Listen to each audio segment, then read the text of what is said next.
नमस्कार। ओम श्री परमात्मने नमः।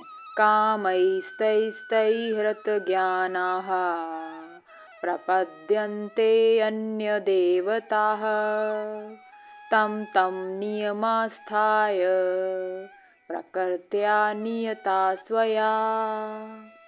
इस श्लोक में भगवान कृष्ण अर्जुन से कहते हैं कि वे मनुष्य जिनकी बुद्धि भौतिक कामनाओं द्वारा भ्रमित हो गई है, वे देवताओं की शरण में जाते हैं।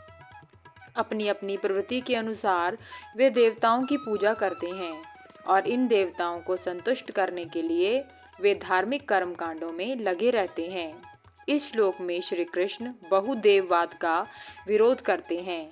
बहुदेववाद में समस्या है। इस संसार में जो भी व्यक्ति कोई कार्य कर रहा है वह किसी न किसी प्रेरणा के तहत कर रहा है। कोई ज्ञान अर्जित कर रहा है, कोई धन कमा रहा है, कोई व्यापार करना चाह रहा है। ये प्रेरणा ही व्यक्ति को आगे बढ़ाती है। यदि व्यक्ति केवल धन कमा रहा है लाभ के लिए, अर्थात उसने स्वयं को धन तक सीमित कर लिया है, यह एक समस्या है। यदि मनुष्य धन को केवल निजी स्वार्थ के लिए कमाना चाहता है तो वह इस दिव्य यज्ञ का हिस्सा नहीं है, अर्थात वह ब्रह्मांड के कार्य में योगदान नहीं दे पाता। केवल धन की प्राप्ति के लिए कार्य करने पर मनुष्य स्वयं को धन की देवी तक समर्पित करता है। यदि मनुष्य अपने प्रत्येक कार्य को सृष्टि को समर्पित करता है तो वह सोचता है कि वह जो भी कार्य कर रहा है उससे दिव्यता का विस्तार होगा, तब मनुष्य का कार्य दिव्य हो जाता है।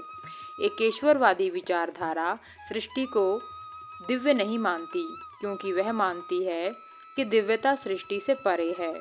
सनातन संस्कृति कहती है कि सृष्टि में ही कर्म करके मनुष्य दिव्यता को प्राप्त कर सकता है।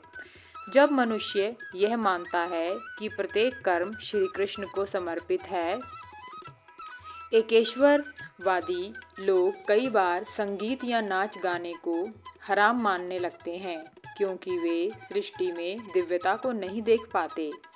यदि वे समझ पाएं कि सृष्टि के भिन्न भिन्न रूप दिव्यता का एक भाग हैं, मनुष्य खेलकूद करके, नृत्य करके, व्यापार करके भी सृष्टि में योगदान दे सकता है।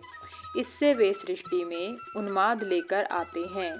यदि आप किसी भी कला को हराम मानेंगे तो आप स्वयं के जीवन को जटिल बना लेंगे। वासुदेव का अर्थ है सर्वोच्च देवता।